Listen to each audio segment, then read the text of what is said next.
तर जय हिंद सर्वांना. मी श्रेयश पाळेकर स्वागत करतो तुमचं श्रेयश मॅथ्स या यूट्यूब चॅनलवर. तर मित्रांनो, 4 फेब्रुवारीपासून SSC GDच्या परीक्षेला सुरुवात होऊ लागली. आता जे विद्यार्थी तयारी करू लागले त्यांच्या मनामध्ये आता काय तर चलबिचल होऊ लागली, किंवा असं काही जण असं वाटत असेल की माझं अभ्यास तर करालो मी, पण आपल्याला काही लक्षातच राहणार चालेल. कारण पेपरच्या अगोदर जे विद्यार्थी खरी मेहनत करते त्याला थोडंसं भीती वाटायला सुरू होते. कारण मी वाचलेलं लक्षात आहे का नाही, कधी कधी असं वाटते की आतापर्यंत जेवढं वाचलो तेवढं सगळं विसरून गेलो. पण ते सगळं सगळ्याच्याच बाबतीत होते. जे विद्यार्थी तयारी करू लागलेत सगळ्याच्याच मनामध्ये भीती राहते. पण आपलं काम एकच राहणार आहे ह्या टाइममध्ये, जे विषय आपले वीक आहेत, जे चॅप्टर आपले वीक आहेत त्याच्यावर काम करणं आणि जास्तीत जास्त ह्या टाइममध्ये मॉक टेस्ट देणं, जे की परीक्षेमध्ये आपल्याला सगळ्यात जास्त महत्त्वाचं राहते. तर आता ह्या व्हिडिओमध्ये तुम्हाला एक रफ आयडिया देतो की आपल्याला मॉक टेस्ट कसं सॉल्व्ह करायचं आहे. म्हणजेच काय, आपण परीक्षेचा फॉर्म भरला. आता काही विद्यार्थी असे असतील की एक महिन्यापासून तयारीला लागलेत आणि SSC GD कधी बी 1 महिन्यामध्ये 2 महिन्यामध्ये त्याचा सिलेबस कव्हर कधीच होईना. ठीक आहे, कोणती भरतीची तयारी करा प्रॉपर त्याला 6 महिने लागतात. जे विद्यार्थी आता एका महिन्यामध्ये म्हणायत की माझं काहीच होईना, चलय 1 महिना झालं तयारी सुरू करून, माझं अजून सिलेबसच कम्प्लीट नाही. एका महिन्यामध्ये पॉसिबलच नाही सिलेबस कव्हर करणं. प्रॉपर 6 महिने जातात. SSC कुठल्याही भरतीची तयारी करा, एका महिन्यामध्ये 2 महिन्यामध्ये सिलेक्शन भेटना. त्याच्यामुळं जे विद्यार्थी प्रॉपर अगोदरपासून तयारी करत आहेत त्याच्यासाठी सगळ्यात महत्त्वाचा व्हिडिओ आहे. आणि ज्याने 1 महिना झालं तयारी करायला त्याच्यासाठी फक्त एक रफ आयडिया घेऊन ठेवायचं. आणि त्याच्यासाठी माझं एक ॲडवाईस आहे, सल्ला आहे की त्यानं सरळ सरळ पुढच्या भरतीवर टार्गेट करणं. ह्या वेळेचा फॉर्म भरल्यानं तुम्ही परीक्षा देऊन यायचं, वातावरण समजते की ॲक्च्युअलमध्ये एक्झाम हॉल कसं राहते काही नाही सगळं समजते. पण ॲक्च्युअलमध्ये तुम्ही नेक्स्ट भरतीचीच तयारी करावं असं मला वाटते. ज्याचं ठीकठाक बऱ्यापैकी सिलेबस कव्हर झालंय त्याच्यासाठी सगळ्यात महत्त्वाचं हे व्हिडिओ राहणार आहे. आता परीक्षेमध्ये तुम्ही बसल्याच्या नंतर सेम एक्झॅक्ट असा फॉर्मॅट तुमच्या समोर उभा राहते. म्हणजे कॅम्प्युटरवर तुमचा काय सेम असा फॉर्मॅट राहणार आहे. त्याच्यामध्ये तुम्हाला वरी सांगते की बाबा कोणतं डेट वगैरे. आता हे जे आहे ते ओरिजिनल पेपर आहे 2022 मध्ये झालेला SSC GDचाच प्रिव्हियस इयरचा पेपर आहे. इथं तुमचे ॲक्च्युअलमध्ये डेट वगैरे सगळे येते. इथं कुठं तुमचे फोटो नाव सगळं आहे, ते ID वगैरे. पण मधलं जे इंटरफेस आहे हे सेम राहणार आहे. हे झाल्याच्या नंतर असं इंटरफेस तुम्हाला सांगते बाबा व्हाईट, लाल, हिरवं किंवा हे जांभळ्या कलरचे जे कलर आहे हे काय काय इंडिकेट करते काय नाही, हे सगळ्याच्या सांगल्याच्या नंतर हिरवं म्हणजेच काय राहते की तुम्ही बाबा सबमिट केलं आन्सर, ते मी पुढे सांगतो. तरी मी लाल म्हणजेच का होय तुम्ही अजून सबमिट केलं नाही. हे जांभळ्या कलरचं म्हणजेच का होय तर तुम्ही त्याला मार्क फॉर रिव्ह्यू साठी केलं. म्हणजे तुम्हाला वाटलं की ह्याचं उत्तर हे येते म्हणून तुम्ही नंतर मार्क फॉर रिव्ह्यू केला, नंतर जाऊन ते सबमिट करता येते. आणि जे व्हाईट कलर राहते, व्हाईट कलर ते कशासाठी राहते की तुम्ही तिथंपर्यंत अजून पोहोचलाच नाही. डिटेलमध्ये सांग तुम्ही काय काय काय नाही. असं इंटरफेस आल्याच्या नंतर सगळ्यात महत्त्वाचं तुम्हाला सांगते की बाबा इथं नेक्स्टवर जा. सेम तुम्हाला जे एक्झाममध्ये जे येणार आहे कम्प्युटर समोर तेच मी इथं मांडलो. इथं नेक्स्ट येते, मग नेक्स्टला क्लिक करायचं आपण. नेक्स्टला क्लिक केल्याच्या नंतर पुढचं एक इंटरफेस तयार होते की इथं सांगते बाबा की मॅक्झिमम मार्क किती आहेत. 160 मार्काचा पेपर आहे, किती 4 सेक्शन आहेत, 80 क्वेश्चन आहेत, सगळ्याच्या सगळी माहिती देते इथं. ते वाचायचं. नेगेटिव्ह मार्किंग 0.5 आहे, इथं सरळ सरळ दिलेलं आहे. ते झाल्याच्या नंतर इथं खाली तुम्हाला येते की बाबा लँग्वेज चूज करा. तुम्ही जेही काही तुमची लँग्वेज असेल, तुम्हाला कोणत्याही लँग्वेजमध्ये पाहिजे असेल इथं सिलेक्टवर जायचं. इथं तुमची लँग्वेज सिलेक्ट करायचं.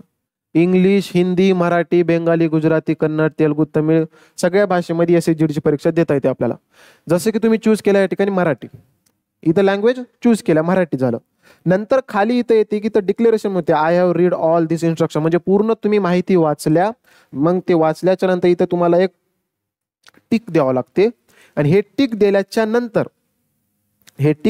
नंतर तुम्हाला खाली इथं I am ready to begin ह्याला क्लिक करावं लागते. आणि ज्यावेळेस तुम्ही इथं टिक करचाल त्यावेळेस ऍक्च्युअल तुमची एक्झाम सुरू होते. आता इथं काय दिले, लँग्वेज चूज केला, इथं टिक केले आपण. त्याच्यानंतर काय केलं आपण, I am ready to begin. आणि हे केल्याच्या नंतर थोडंसं 1-2 मिनिटामध्ये, एक म्हणजे जास्त वेळ लागणार, लगेच्या लगे पेपर तुमचं सुरुवात होते.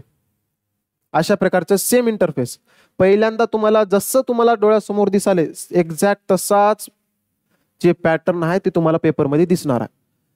इथं तुमचा टायमिंग सुरू होणार आहे. दिसायला का टायमिंग? हा ठीक आहे. 59, 48 सुरू झाला. आता उलटी गिनती सुरू होती. तुम्ही असं म्हणशाल की 1, 2, 3, 4 असं सुरू होईल. उलट सुरू होते 60 पासून माग रिव्हर्स.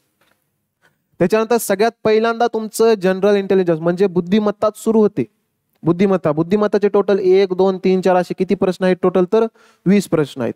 त्याच्यानंतर तुम्ही जर म्हणला की सर मला पहिल्यांदा जीके सोडवायचा आहे, तर तुम्हाला कोणतं इथं जनरल नॉलेज आहे त्याला टिक केलं की तुमचं जीके सुरू होते. जीकेचे 20 प्रश्न तिकडं सेम असाच इंटरफेस. त्याच्यानंतर मॅथमॅटिक्स सोडवा म्हणल्या मॅथमॅटिक्स सोडवा. त्याच्यानंतर हिंदी किंवा इंग्लिशला तुम्हाला इथं चूज करावं लागते. इंग्लिश किंवा हिंदी दोघांपैकी एक कंपल्सरी आहे. जर तुम्ही समजा हिंदी चूज केल्या तर इथं तुमच्यासमोर हिंदीचं फेस येते. हे 4 झाले.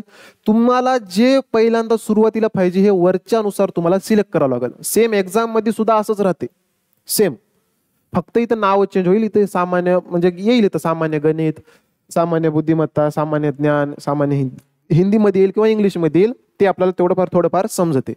पण आता प्रॉब्लेम असा आहे की सर आता इंटरफेस तर असं समजलं आम्हाला, आता त्याच्यानंतर पुढे काय करायचं प्रोसेस. एक गोष्ट लक्षात ठेवायचं, हे तुमचे बुद्धिमत्तेचे टोटल 20 प्रश्न हे इथं दिसणार आहे. हे ह्याच्यावर सगळं पेपरमध्ये सुद्धा हेच आहे, असेच 20 क्वेश्चन येतात. मग इथं तुम्हाला ह्याचा अर्थ काय होते, समजा हे एक पहिला प्रश्न आहे, आता हे रेड डॉट झालंय ह्याचा अर्थ एकच ते की तुम्ही क्वेश्चनला बघितल्या पण त्याच्यावर तुम्ही फायनल टिक केला नाही. फक्त क्वेश्चन बघितल्या आणि तुम्ही नेक्स्ट केल्या, सबमिट केल्या का, तर सबमिट केल्या नाही. ठीक आहे. मग आता ह्याला काय करावं लागतं, त्यावेळेस काय दाखवते तर हे रेड दाखवते.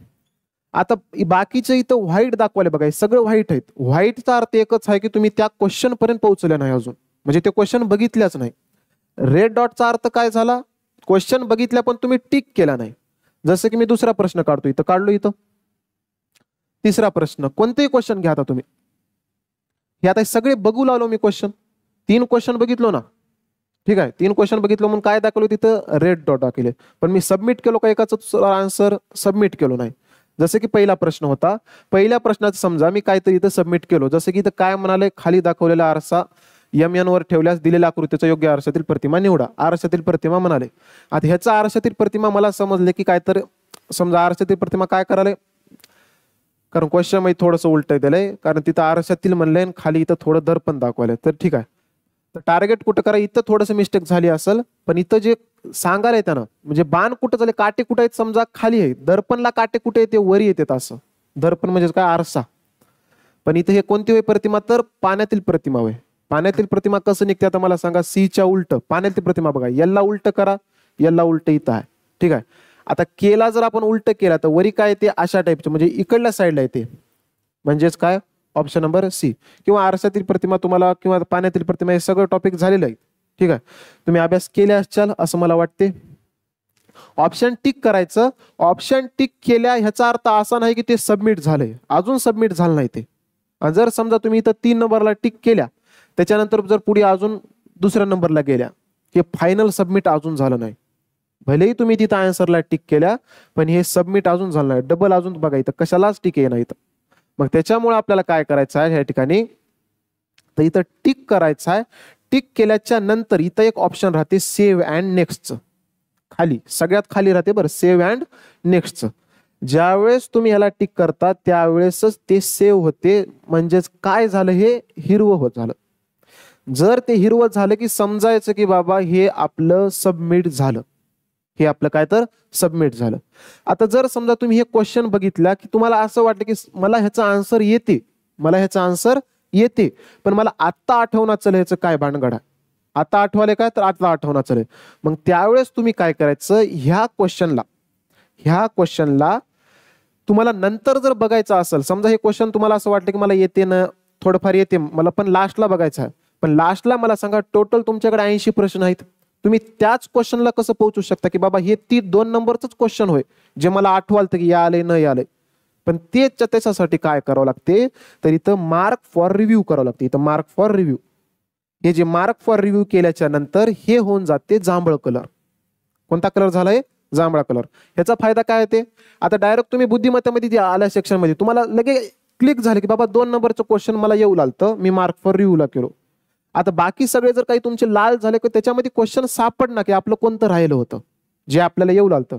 मग तुम्हाला प्रत्येकाला टिक करून असं चेक करावं लागतं की बाबा कुठे गेले ते प्रश्न. मग तवा शोधायच्या ऐवजी तुम्ही जे इथं मार्क फॉर रिव्ह्यू वेगळ्या कलरचं, जे जांभळ्या कलरचं दिसाले, डायरेक्ट तुम्हाला समजून येते की बाबा हे 2 नंबरचं होय जे मला कन्फ्युज कराल तर येते मला, पण नंतर येते. त्याच्यासाठी हे ऑप्शन आहे जांभळ्या कलरचं. मग लास्टला तुम्ही ऑप्शन कोणतं याचं टिक करायचं आणि सेव्ह अँड नेक्स्ट करायचं, काम संपलं. म्हणजे अशा प्रकारचे 3 कलर. आता हे व्हाईट आहेत, हे बाकीचे सगळे व्हाईट आहेत. व्हाईट आहेटचा अर्थ काय की मी तिथपर्यंत पोहोचलोच नाही, अजून पोहोचलो का त्या क्वेश्चन पर्यंत पोहोचलो नाही. मग ह्याचा अर्थ ते होते. तुमच्याकडे टोटल किती कलर येतात? 3 कलर आहेत. एक पांढरं, लाल, जांभळा आणि हिरवं, टोटल 4 आहेत समजा. चला ठीक आहे, किती कलर आहेत? 4 कलर. हे होय 4 कलरचा अर्थ. आता हे सगळं झाल्याच्या नंतर सेम असा इंटरफेस आला. हे सगळं झाल्याच्या नंतर सगळ्यात महत्वाची पुढची प्रोसेस आहे की सर आम्हाला हे तर समजलं की बाबा काय काय येणार आहे, कसं कसं टिक करायचं आहे, पण त्याच्यानंतर जे सगळ्यात आत्ता पोराला गरजेचं आहे ते म्हणजेच काय की सर आम्ही सुरुवात कुठून करावं. म्हणजेच काय की बा सर आम्ही बुद्धिमत्ता घ्यावं, जनरल नॉलेज घ्यावं, मॅथ घ्यावं की काय घ्यावं सुरुवातीला. तर एक मजाक सांगणं आहे, जे टॉपर विद्यार्थी जसा पेपर सोडवते त्याच प्रकारे मी तुम्हाला एक गोष्ट सांगालो. काय सांगलो बघा, सुरुवातीला स्टार्टिंग अशा सब्जेक्ट पासून करायचं की ज्याची आपल्या हातामध्ये कमांड आहे. स्टार्टिंग अशाच सब्जेक्ट पासून करायचं आहे. समजा इथं काही देईल, समजा सुरुवातीला गणित येईल, बुद्धिमत्ताचे ते सुरुवातीला, पण इथं काही जरी आलं, असं नाही की तुम्ही सिक्वेन्स वाईजच सोडवा, असं काही नाही. तुम्ही कोणताही सब्जेक्ट चूज करू शकता 4 मधले. पण मला असं वाटतं की तुम्ही सुरुवातीला कोणतं सब्जेक्ट चूज करावं, तर तुम्ही करावं बुद्धिमत्ता. आता प्रत्येकाचं वेगवेगळं राहते सॉल्व्ह करायचं, तुम्ही काही सॉल्व्ह करू शकता, काही प्रॉब्लेम नाही. बुद्धिमत्ताच्या नंतर तुम्ही सरळ घ्या हिंदी. बुद्धिमत्ताच्या नंतर सरळ तुम्ही काय घ्यायचं आहे? हिंदी. हिंदी नंतर तुम्ही जीके घेऊन टाका आणि लास्टला ठेवा गणित.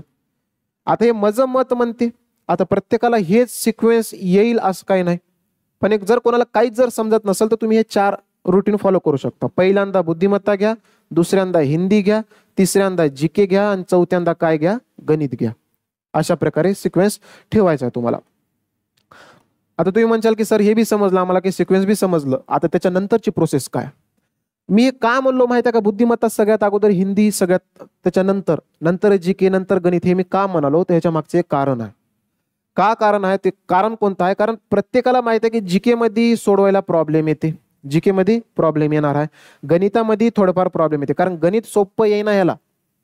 बुद्धिमत्ता हिंदी सोपे आहे, दोन्ही सब्जेक्ट सोपे आहेत. ठीक आहे, त्याच्यामुळे मी काय म्हणलो, स्टार्टिंगला आपल्याला कॉन्फिडन्स पाहिजे. पेपरमध्ये बसल्याच्या नंतर सुरुवातीला सगळ्यात महत्वाचं काय पाहिजे? कॉन्फिडन्स. जर समजा तुम्ही हार्ड सब्जेक्ट जर उचलल्या सुरुवातीला आणि त्याचे जर क्वेश्चन जर येत नसतील तर टेन्शन या सुरू होते आणि त्याचा परिणाम बाकी सब्जेक्टवर होते. त्याच्यामुळे जे तुमचा राईट हँड विषय आहे ते उचला. मग राईट हँड विषय कोणता आहे? पहिल्यांदा बुद्धिमत्ता उचला, बुद्धिमत्ता नंतर काय उचला? हिंदी, नंतर जीके, नंतर गणित. आता हे सिक्वेन्स का सांगलो? कारण बुद्धिमत्तेला थोडा टाइम जास्त लागते आणि त्याच्या सोबत एक थोडं कमी टाइम लागणार घेतलो मी, नंतर एक कमी टाइम वालं, नंतर थोडंसं एक जास्त टाइम वालं, म्हणजे बॅलन्स केलो मी.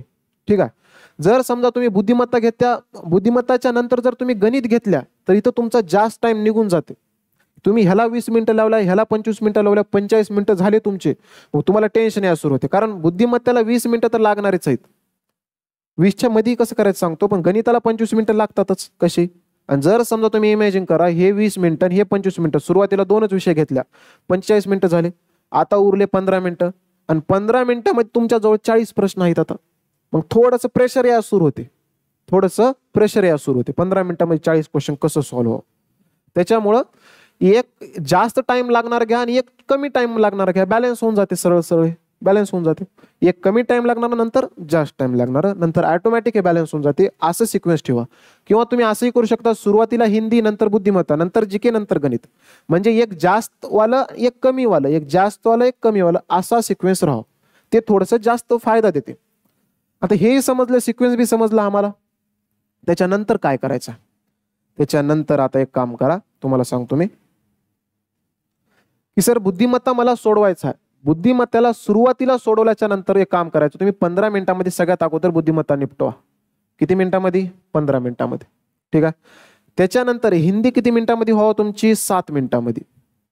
किती मिनिटांमध्ये व्हावं? 7 मिनिटांमध्ये. जे ऍक्च्युअल टॉपर स्ट्रॅटेजी आहे ते मी तुम्हाला सांगालो, कारण मी सीजीएल देऊन आलो होतो. त्याच्यामध्ये जे सीजीएलचे पोरं स्ट्रॅटेजी वापरतात त्याच प्रकारे आपल्याला जीडी साठी वापरायचं आहे. स्ट्रॅटेजी एकच राहते, कोणत्याही भरतीची तयारी करा, एसएससीच्या स्ट्रॅटेजी एकच राहणार आहे. आता जीके सोडवायचा तुम्हाला 8 मिनिटांमध्ये जीके सुटाव. किती मिनिटांमध्ये सुटाव जीके? 8 मिनिटांमध्ये. आणि त्याच्यानंतर गणित किती मिनिटांमध्ये सुटाव? 20 मिनिटांमध्ये. गणित किती मिनिटांमध्ये सुटाव? 20 मिनिटांमध्ये.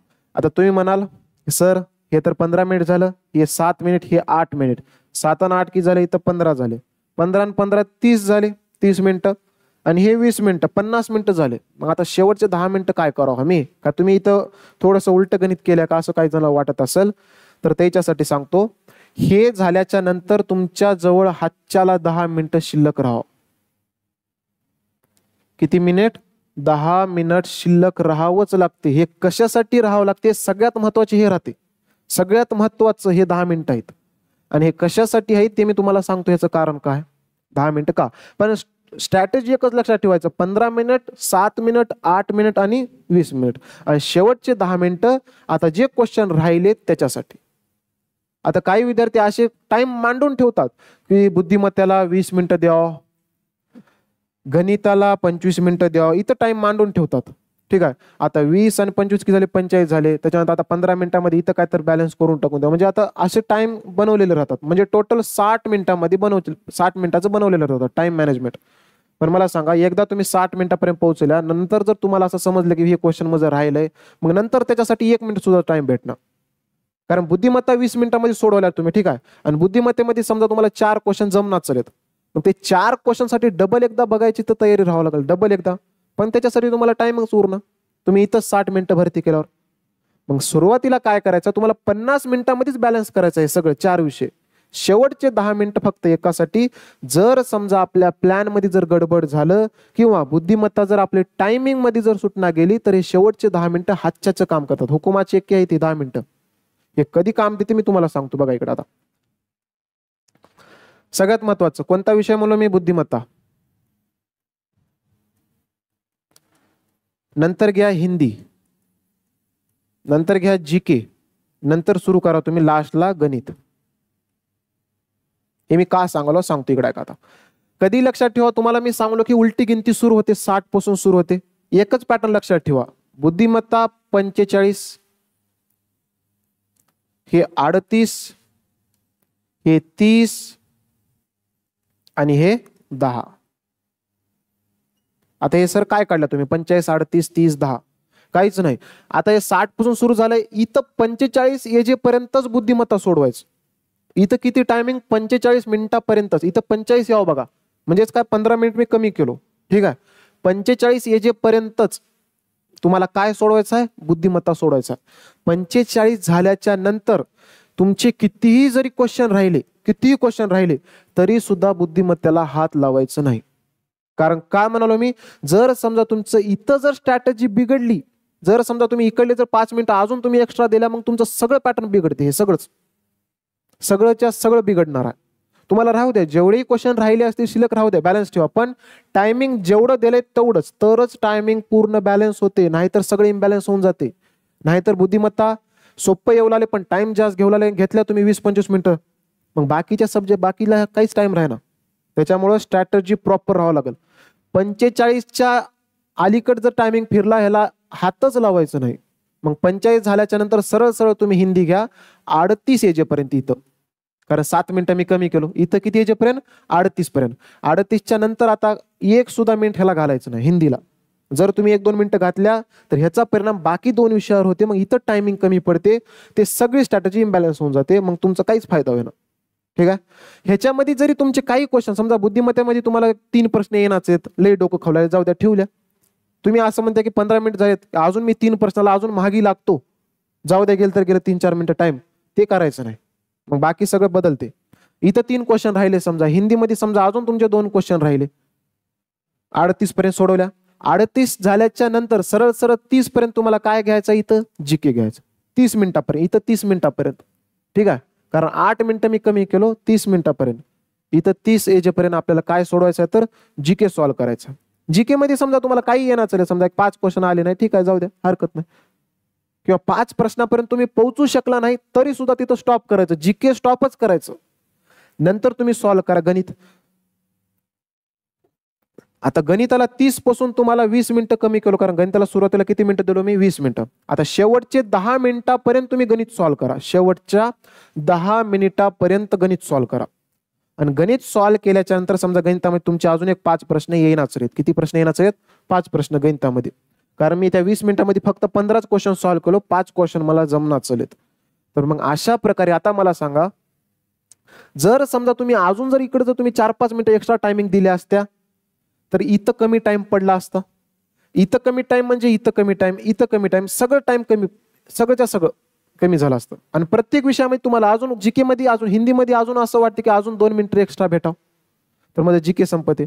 इथंही तुम्ही तसंच म्हणल्या 3 मिनिटं एक्स्ट्रा भेटावं अजून, इथंही अजून तसंच म्हणाला. मग इथंही प्रत्येक विषयाला तुम्ही असंच म्हणत राहता, मग अजून थोडा टाइम पाहिजे, अजून थोडा टाइम पाहिजे. पण पेपरमध्ये टाइम राही ना, हे टाइमची कटोती एवढी झालीच पाहिजे आपली. 45च्या अलीकडे गेल्याच्या नंतर बुद्धिमत्तेला हात लावायचं नाही, 38च्या अलीकडे गेल्याच्या नंतर हिंदीला हात लावायचं नाही. 45 ते 38 मध्ये हिंदी सॉल्व्ह करा, 38 ते 30 मध्ये जीके सॉल्व्ह करा बस. आणि 30 ते 10 मिनिट राजेपर्यंत तुम्ही गणित सॉल्व्ह करा. आता तुमच्याकडे राहतात शेवटचे 10 मिनिट बॅलन्स. आता हे मी का साईडला काढून ठेवा म्हणलो होतो, कारण हे काढून ठेवावंच लागते. जर समजा तुम्हाला पेपरमध्ये जर गडबड झाली, पेपरमध्ये गडबड म्हणजेच काय, समजा 2 मिनिटं तुमचे इकडे तिकडे गेले, काही होऊ शकते, काहीही पेपरमध्ये होऊ शकते. तिथं तुम्हाला असं म्हणता येणार की म्हणजे 2 मिनिटं इथं गेलेत तिथं गेलेत, किंवा कधी कधी कम्प्युटरमध्ये प्रॉब्लेम येते, सिस्टीम काम करणं, तिथं टाइम जाते काही जणांचं. नंतर आपण ऑब्जेक्शन घेत बसण्यापेक्षा अगोदरच आपण टाइम मांडायचं आणि शेवटचे 10 मिनिटं शिल्लक ठेवायचं, शेवटचे 10 मिनिटं. आणि आता ह्या 10 मिनिटांमध्ये तुमचं जे बी काही राहिलं असेल, कारण कसं राहते काही काही बुद्धिमत्तेमध्ये तुम्ही 3 क्वेश्चन राहिलेत, तवाच्या तवा जर झटल्या तर तुम्हाला ते क्वेश्चन कधी येईना. तुम्ही जर सगळं राऊंड फिरल्यानंतर जर तिकडं आल्या तर थोडंफार चान्स राहते की मला त्याचं उत्तर काढता येईल. त्याच्यामुळं त्या 3 क्वेश्चनला तुम्ही मार्क फॉर रिव्ह्यू करून ठेवा, जसं जमते तसं करून ठेवायचं. आणि हे 10 मिनिटांमध्ये तुमचे हे 3, 2, 5, 5, 10 आणि 15 प्रश्न घ्यायचं ह्या 10 मिनिटांमध्ये, जे तुमचे राहिलेत क्वेश्चन ते. कारण हो का, जीके हिंदीला जास्त टाइम लागणार, तुमचा टाइम फक्त गणिताला आणि बुद्धिमत्ताला जाईल. आता तुम्ही या 10 मिनिटांमध्ये घ्या की बुद्धिमत्ता घ्या, गणित घ्या, तुम्हाला जे घ्यायचं आहे ते घ्या. पण स्टार्टिंगला तसं करायचं नाही. हे शेवटचे 10 मिनिटं तुम्हाला काढूनच ठेवायचं आहे, एवढं लक्षात ठेवा. ओव्हरऑल बाकीच्या 50 मिनिटांमध्ये तुम्ही नियोजन लावा की बाबा कोणत्या विषयाला मला किती टाइम द्यायचा. आणि पण शेवटचे 10 मिनिटं ओव्हरऑल आढावा घेण्यासाठी. ही गोष्ट आपल्याला कन्फर्म डोक्यामध्ये फिट राहावं लागेल. टॉपर एखादा टॉपर जे कसा पेपर सॉल्व्ह करते त्याची स्ट्रॅटेजी मी सांगालो तुम्हाला. उगे येड्यावानी आता हे घेताना असं करतात पोरं, कसं करतात सांगतो इकडे का. जसे की पहिल्यांदा बुद्धिमत्ता घेतली, काही जणांचं आता असंच असेल, बुद्धिमत्ता, हिंदी, जीके, गणित. मी सांगतो आता बघा काय म्हणायचं, मला नेमकं सांगायचं काय मी सांगतो इकडे का. आता पोरग काय करते, बाबा बुद्धिमत्ताला मला 20 मिनिटांमध्ये सॉल्व्ह करायचं म्हणते. आता स्ट्रॅटेजी कशी बनवते मी सांगतो, ठीक आहे. गणिताला मला काय करायचं आहे, 25 मिनिटं द्यायचं आहे. किती मिनिटं द्यायचं आहे, 25 मिनिटं द्यायचं. आता गणिताला 25 गेलं, मग आता इथं 7 राहावं लागेल, इथं 8 राहावं लागेल, एवढ्यामध्ये बॅलन्स करावं लागते. तर आता हे 60 मिनिटं झाले, पोरग बनिलं स्ट्रॅटेजी. हे 20 मिनिटं, हे 7 मिनिटं, हे 8 मिनिटं, हे 25 मिनिटं. पण कधी पेपरमध्ये बसल्याच्या नंतर तुम्हाला माहित आहे की 20 मिनिटांमध्ये मला बुद्धिमत्ता सॉल्व्ह करायचा. मग तुमचं माइंड काय काम करते, एखादं क्वेश्चन जर तुम्हाला जर असं भेटलं की त्याला टायमिंग जास्त लागालाय, ठीक आहे, टायमिंग जास्त लागणारे जर क्वेश्चन सुरुवातीला आले तर तुम्हाला अजून प्रॉब्लेम येते. आणि जर समजा तुमचे हे जे 20 मिनिटाच्या जागी तुम्हाला इथं 22-23 मिनिटं जर लागली बुद्धिमत्तेला, मग आता हे 3 मिनिटाचा प्रभाव ह्याच्यावर होते. कारण इथं 3 मिनिटं कमी पडायत ना. आता इथं 3 मिनिटं कमी पडल्याच्या नंतर मला सांगा, इथं 3 मिनिटं कमी पडल्याच्या नंतर मग जी की हिंदी तुम्हाला किती मिनिटांमध्ये सोडवायची होती, 4 मिनिटांमध्ये, जे की तुमचं सुटलंच नाही, 4 मिनिटांमध्ये सोडूनच होईना. मग आता तुम्ही हे 4 मिनिटांमध्ये अजून प्लस काय करता, या जीकेची बी ऍड करता अजून 4 मिनिटं, 4 मिनिटं ऍड केलं. मग आता इथं कमी पडलं, अजून इथं कमी पडलं. मग आता हे जीके साठी किती उरालंय, 4 मिनिटं उरायत. आणि जीके आधीच डोक्याला ताण देणार राहते. क्वेश्चन बघले की ह्याचं उत्तर हे येते ते येते, असं तसं सगळंच वाटते, ह्याचं उत्तर हे बी येते ते बी येते. मग त्याचा प्रभाव काय पडला, अजून ह्याला टाइम कमी पडला, कारण 4 मिनिटांमध्ये सुटणार. मग तुम्ही काय केल्या, तुम्ही इकडले 5-10 मिनिटं अजून इकडे घालत्या, 5 ते 7 मिनिटं घालत्या. कारण टेन्शन सुरू झाले आता, कारण टायमिंग कमी राहिले, प्रेशर वाढलं आता. मग आता धसधस सुरू होते, शेवटचे 15 मिनिटं राहतात. 15 मिनिट राहणार तर अजून जर टेन्शन वाढलं तर 15च्या बी अलीकडे 12वरच येऊन बसत्या. मग 12 मिनिटांमध्ये अख्खं गणित तुमचं बॅलन्स राहते. मग हे सगळंच्या सगळं हे जे मांडणी केल्या ना तुम्ही, स्ट्रॅटेजी बनवल्या होत्या ना, ते सगळं पाण्यात जाते. त्याच्यामुळे मी म्हणलो होतो की जेवढा टायमिंग ज्या विषयासाठी ठरवाल्या तेवढाच टाइम, त्याच्या व्यतिरिक्त तुम्ही एक सुद्धा अक्षर इकडे घ्यायचं नाही. तर आणि तरच तुम्ही शेवटच्या क्वेश्चन पर्यंत पोहोचता. आणि आपलं एकच टार्गेट आहे शेवटच्या क्वेश्चन पर्यंत पोहोचणं. कारण SSC GD मध्ये शेवटच्या क्वेश्चन पर्यंत पोहोचणंच थोडं मोठं चॅलेंजिंग राहते नॉर्मल पोराला म्हणलो मी. बाकी ज्याचं एक्सपर्ट आहे त्याच्यासाठी काही प्रॉब्लेम आहे ना. ठीक आहे. मग त्याच्यामुळे मी जसं स्ट्रॅटेजी सांगितलं तेच स्ट्रॅटेजी आपल्याला फॉलो करायचं आहे. कसं कसं सोडवायचं आहे मी सगळं सांगितल्याच्यानंतर तेच रूल तुम्ही फॉलो करा. शेवटचे 10 मिनिटं काढायचं आहे सेपरेट, आपल्याला एवढं लक्षात ठेवा. आणि असंच आपल्याला मॉक टेस्ट मध्ये सराव करायचा आहे. असंच सेम जसं मी केलो ना त्याच प्रकारे. सुरुवातीला काय म्हणलो मी, रिझनिंग कम्प्लीट करा. ते टायमिंग लक्षात ठेवा फक्त. टायमिंग कोणता सांगितलं होतं मी, 45 38 टाइम खूप कमी झाली त्याच्यामुळं. 60 पासून सुरू होणार आहे. 45 लक्षात ठेवा, 45 पर्यंत बुद्धिमत्ता निपटवायचा आहे. 38 पर्यंत मला काय निपटवायचं आहे या ठिकाणी, तर हिंदी निपटवायचं आहे. 30 पर्यंत आपल्याला काय निपटवायचं आहे, GK निपटवायचं आहे. आणि 30 पासून 10 मिनिटापर्यंत आपल्याला काय निपटवायचं आहे, गणित निपटवायचं आहे. जेवढा टाइम ज्या विषयाला आहे तेवढाच टाइम तिथं द्यायचं एक्झाम मध्ये. आता सराव तसंच करा म्हणजे एक्झाम मध्ये तसंच होऊन जाते. आणि शेवटचे 10 मिनिटं जर तुमचं जर काही स्ट्रॅटेजी जर बिघडली की बाबा ह्याला मला टाइम कमी पडले, ह्याला कमी पडले, त्याला कमी पडले, मग ते 10 मिनिटांमध्ये सॉल्व्ह करून टाकून द्यायचं. ती आपली स्ट्रॅटेजी राहणार आहे. आणि अजून एक महत्वाची गोष्ट सांगतो मी, ज्यावेळेस तुम्ही बुद्धिमत्ता सोडवता ना, बुद्धिमत्तेला जास्त टाइम लागू नये. जसं की मी सांगतो बघा इकडं, जर समजा पहिला क्वेश्चन हा इथं, पहिला क्वेश्चन हा या ठिकाणी, पहिला क्वेश्चन बघितला आरशातील प्रतिमा नॉर्मल आहे, सोपं आहे, ह्याचं उत्तर प्रत्येकाला काढता येते. आता हे जे कमी टाइम घेणार आहे ना, ह्याला पहिल्यांदा टिक करायचं, सबमिट करायचं बस.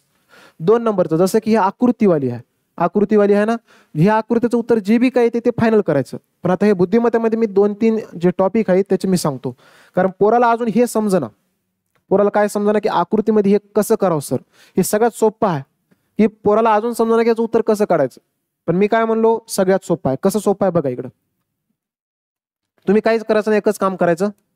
इथं जे प्रश्नचिन्ह आहे, तुम्हाला असं वाटेल की सिक्वेन्स वाईज तयार झाले का, सिक्वेन्स वाईज तयार झालं नव्हे, हे दुसरं करा नव्हे.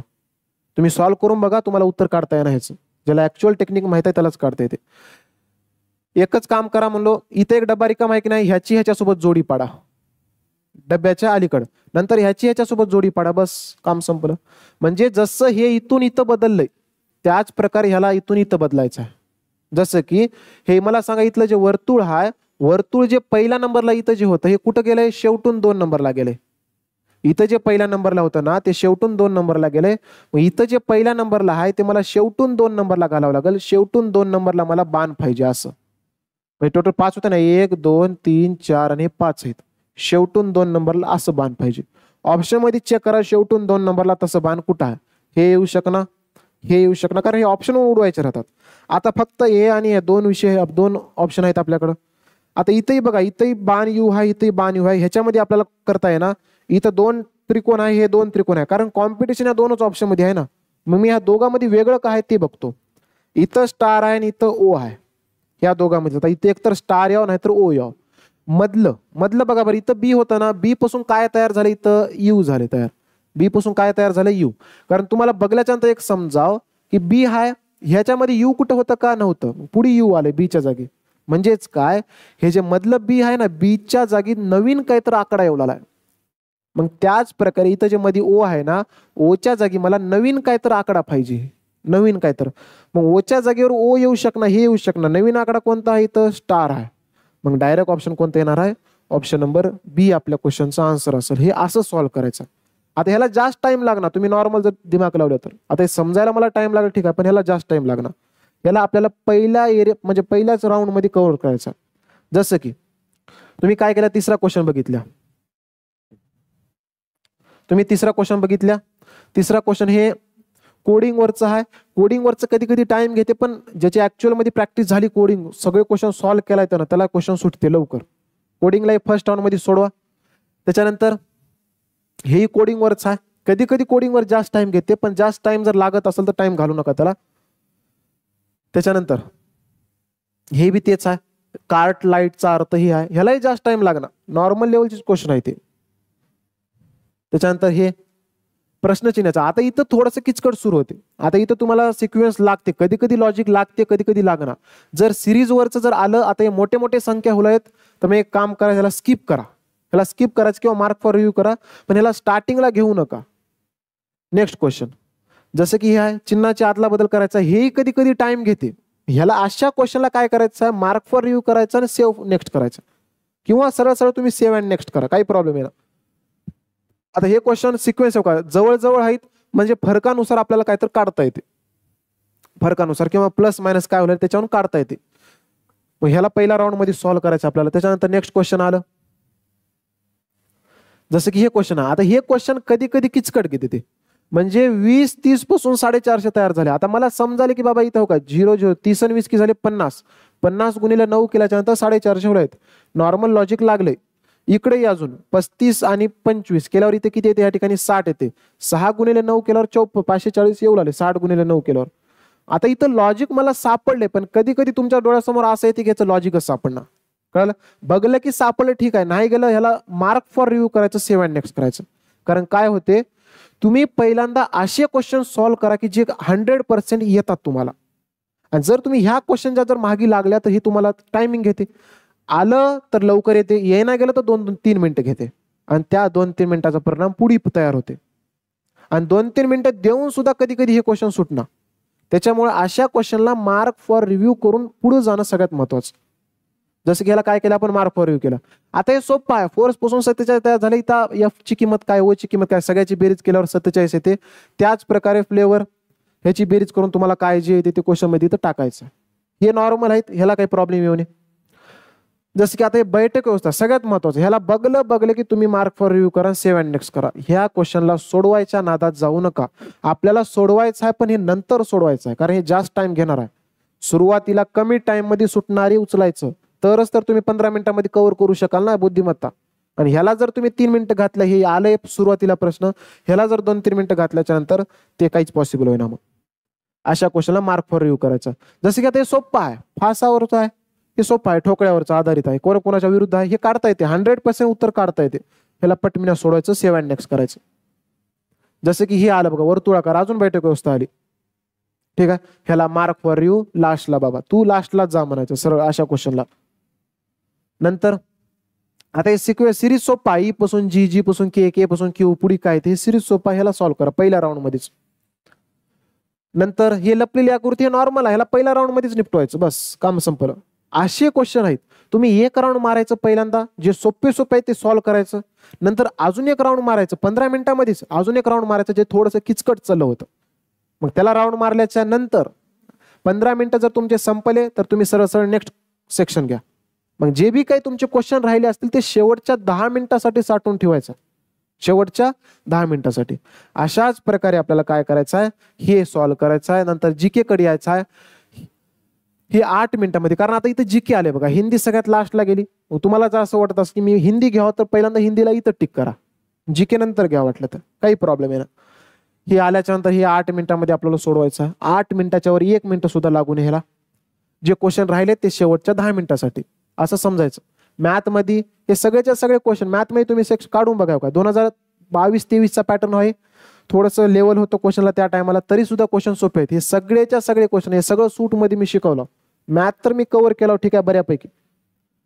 हे सरासरी हे सुद्धा मी शिकवलं, सरासरी टॉपिक काढून बघा तुम्ही बॅच मध्ये. हे 5 महिला एक काम 8 दिवसात पूर्ण करू शकते, काळ काम उरलं हे सगळं सॉल्व्ह केलेलं आहे. हे सगळ्याच्या सगळं टॉपिक झालेलं आहे. आता हे क्षेत्रमिती वही जे की आपलं टॉपिक सुरू आहे हे कव्हर होऊन जाते त्याच्यामध्येच. याच्यामध्ये काही जास्त काही हार्ड नाही, फॉर्म्युला टाकायचा, किमती भरायचा, बस. हे चौथे प्रमाण काढायचं, इथं थोडंसं वर्गमुळात 21 आहे. याचं चौथं प्रमाण हे किती वेळेस सांगलो मी गुणोत्तर मध्ये शिकवलेलं आहे. त्याच्यानंतर हे ए 12 दिवसात रंगू शकतो, हे बी काळकाम मधला, हे भरपूर वेळ शिकवलेले क्वेश्चन आहेत. हे सगळे लोकसंख्या, हे शेकडेवारी मधलं हे झालेलं. हे उत्पन्नात वाढ झाली, खर्चात वाढ झाली तर बचत किती वाढल हे सुद्धा सांगितलेलं आहे शेकडेवारी मध्येच, काढून बघा तुम्ही एक बार. नंतर हे नफा तोटा मधलं नॉर्मल लेवलचे क्वेश्चन आहेत. नॉर्मल फक्त थोडंसं कॅल्क्युलेशन जास्त असेल, कारण इथं आपल्याला पोलीस भरतीसारखं असं येईना की बाबा एक वस्तू मोहन 2000 रुपयाला वस्तू खरेदी करायला आहे, जर त्याला होणारा नफा 18% असेल तर टेबलची किंमत किती असेल, बरोबर आहे. मग 2,000 रुपयानं टेबल विकतो म्हणाले म्हणजे हे विक्री किंमत आहे असं दे ना आपल्याला, कारण 2,000 दिले की मला माहित आहे सोपं आहे कॅल्क्युलेशन. मग आपल्याला काय देते का असं देते का 2,832 देते. मग कुठं तर कॅल्क्युलेशन तुम्हाला टफ व्हावं म्हणून होई सगळं त्याच्यामुळं. पण आपल्याला कॅल्क्युलेशन, कारण SSC ला कॅल्क्युलेशन जास्त लागणार आहे. हे का पोलीस भरती नवं 0-0 द्यायला सगळं कराय. नंतर हे चक्रवाढ काढायचं आहे. चक्रवाढ बी मी सांगितलं होतं आय थिंक. आता हे थोडंसं काय आलंय, हे लसाई मसाईवर आहे, लसाई मसाईवर आले क्वेश्चन. म्हणजे अशा प्रकारचे जे सगळेच्या सगळे क्वेश्चन आपल्याला सुरुवातीला सॉल्व्ह करायचे, जे सोपं आहेत, जे आपल्याला येतात का नाही. आपल्याला क्वेश्चन बघलं की समजते की मला येते का येईना. ठीक आहे. जर क्वेश्चन बघल्याच्या नंतर समजलं की मला येऊ लागले, लगेच लगेच सॉल्व्ह करायचं, नेक्स्ट जायचं. आणि जर समजा भलं मोठं जर लांब क्वेश्चन जर आलं किंवा जर बघलं की तुम्हाला असं वाटत असेल की हे येईना मला, स्किप करा. उगं त्याच्या माग लागायचंच नाही. आपण बघूत तर येते का येईना, बघूत तर करू नका. तेवढा टाइम नाही तुमच्याकडे. बघायचं आहे ना, बघा लास्टला, बघा शेवटच्या 10 मिनिटांमध्ये बघायचं. तर अशा प्रकारे आपल्याला सॉल्व्ह करायचं, तर तुमचा टायमिंग मध्ये पेपर सुटेल, टायमिंग मध्ये, कळलं का. आणि आपल्याला तेच सगळ्यात महत्वाचं आहे. आता जे तुम्ही मॉक टेस्ट, कारण मॉक टेस्ट मी अवेलेबल करून देतो सगळ्या विद्यार्थ्यांना. टेलिग्राम जॉईन करा तुम्ही, श्रेयस मॅथ्स. त्याच्यावर मी लिंक टाकलो, त्या लिंकला क्लिक केलं की तुमचं ऑनलाईन टेस्ट सुरू होते. टेलिग्रामवर जाऊन काय सर्च करायचा, SHREYASH, श्रेयस MATHS, हे तुम्ही सर्च करा. टेलिग्रामवर सर्च करा, ते चॅनल जॉईन करा. त्याच्यावर तुम्हाला लिंक टाकतो मी सगळ्या मॉक टेस्टचे. टिक करायचं आणि जसं मी सांगितलं तशा प्रकारे द्यायचं. जर कोणाकडे लॅपटॉप जर अवेलेबल असेल तर चांगली गोष्ट आहे, किंवा कोणत्या तर कॅम्प्युटरवर जाऊन देत असचाल, किंवा कॅम्प्युटर सेंटरला जाऊन देत असचाल, नेट कॅफेला जाऊन थोड्या वेळासाठी काही ना काही तर कॅम्प्युटरचं भेटत असेल. कारण सवय तुम्ही कॅम्प्युटरची करा. मोबाईलवर आणि कॅम्प्युटरवर थोडंसं फरक राहते, थोडंसं 1-2 मिनिटाचा टाइम इकडे तिकडे होते. त्याच्यामुळे आतापासूनच माऊस कसं हँडल करायचं आहे डायरेक्ट सबमिटला. कारण काही जणांचं कसं राहते, माऊस इथून इथं न्यायला 4 घंटे लावतात. ज्याची प्रॅक्टिस झाली आहे direct submit, save and next करते. थोडंसं ह्याच्याबद्दल नॉलेज येऊ द्या, कारण पेपरमध्ये गडबड होणे तुमची. हे काय राहते लाल सगळीकडे असं हिरवत झालं तरच समजायचं सगळी आपण सेव्ह केल्या, कळलं का. त्याच्यामुळं हे सगळं प्रोसेस आपल्याला थोडंसं प्रॉपर लक्षात ठेवायचं आहे, जेणेकरून परीक्षेमध्ये आपला गोंधळ होईल, परीक्षेमध्ये आपलं गोंधळ होणार नाही. त्याच्यामुळं हे व्हिडिओ मी खास करून त्याच्यासाठी बनवलो. शेवटचे अजून तुमच्याकडे 10-12 दिवस आहेत.